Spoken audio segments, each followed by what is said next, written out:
अरे लेहलू तू नेपाल में बहुते माजा। अरे लेहलू तू नेपाल में बहुते माजा। आ गेहूं काटे और बिहार में आजा। नमस्ते प्रणाम भैया लोग, कैसन बानी लोग। ई मैडम खेसारी भैया के टैटू अपना हाथ पर बनवा लेली तो खेसारी भैया गले लगा लेले आ कहले कि तहरा संग करे का करे एगो फिल्म आ एगो गाना। तो मैडम जी एकदम खुश के मारे रुकाते ना रहली। तो ये टैटू वाली भौजी तो खेसारी भैया के फैन कहता लो खेसारी भैया संगे बहुते लेहलू माजा।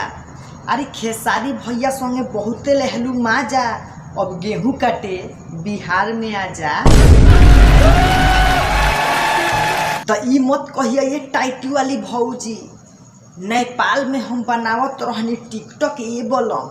अरे नेपाल में बनावत रहनी टिकटॉक ये बिहारी बोलम आ हमसे गेहूं ना कटाई, हमके बहुते लागेला शरम। तो ये टैटू वाली भौजी अगर ये ना कहबू तो बिहारी भैया बहुते खतरनाक होवे लो। गेहूं तो कटवाइबे करी लो आ साथ साथ दौड़ियो कराई लो आ इतने ना आ चिमनी पर ले जाके ईंटो पथवाई लो। तब जाके अपना राजा जी से कहबू कि कमरिया टूटे ये राजा जी, पजरिया टूटे ये राजा जी। आ बिहार में इतना गेहूं काटवाल लो कि पूरा दहिया टूटे ये राजा जी।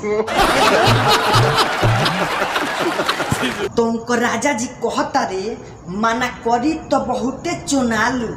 अरे माना करी तो बहुते चुनालू आ का करे बिहार में जाल। अरे बनेलू तू बहुते अपना के चालू। अरे बनेलू तू बहुते अपना के चालू आ का करे बिहार में जालू।